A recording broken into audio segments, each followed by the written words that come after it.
میرے دوستوں، مجھے یہاں آپ کے ساتھ زبور کا مطالعہ کرنے دیں۔ یہ یسایہ 46 آیت 12 میں ہے۔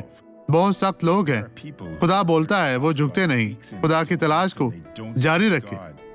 وہ لوگ جو خدا کی تلاش نہیں کرتے وہ ایسا نہیں کرتے۔ آپ نے محسوس کیا آپ خدا کی طرف سے ہیں، باپ اس طرح بات کریں۔ خدا مجھے اس بارے میں بہتر بتاتا ہے، بہتر طور پر سمجھنے میں میری مدد کرتا ہے۔ وہ ہمیشہ ایسا کرے گا، اس کی تقریر بہترین ہے تاکہ میں برکت پا سکوں۔ وہ یہ کہتا ہے یسایہ 46 12 میں، اے سخت دلو جو صداقت سے دور ہو میری سنو۔ ہر شخص سخت دل ہے، میں خدا کے بارے میں جاننا بھی نہیں چاہتا۔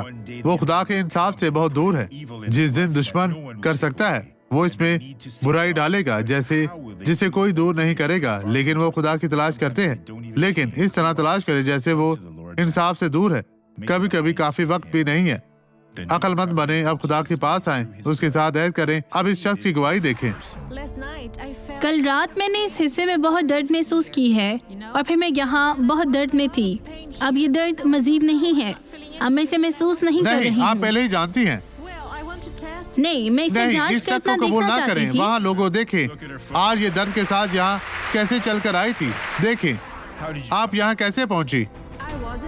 اور میں درد میں تھی، میں نے یہاں سے ویل چیئر کا استعمال تو کیا۔ اب یہاں چلے جی ہاں، اور اب مزید درد یہ ایک نہیں لڑکی ہے۔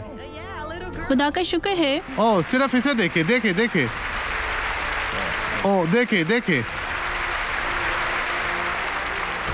اس طرف دیکھیں بہن، واپس آئیں، واپس آئیں، بھاگتی ہوئی واپس آئیں۔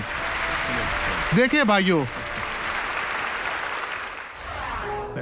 اب میں آپ کے لیے دعا کروں گا۔ باپ ان تمام لوگوں کو برکت دے۔ میں ان تمام لوگوں کے لیے دعا گو ہوں جو تیری مدد کے محتاج ہیں۔ جلال کے بادشاہ، ان کی ہر طرح کی مشکل پریشانی کو دور کر، انہیں اپنے نام کی عزت و جلال کی خاطر برکت دے۔ شیطان اب اپنا سب کچھ لے اور ان لوگوں کو چھوڑ دے یسوع کے نام میں، اور آپ کہیں خداوند آپ کو برکت دے۔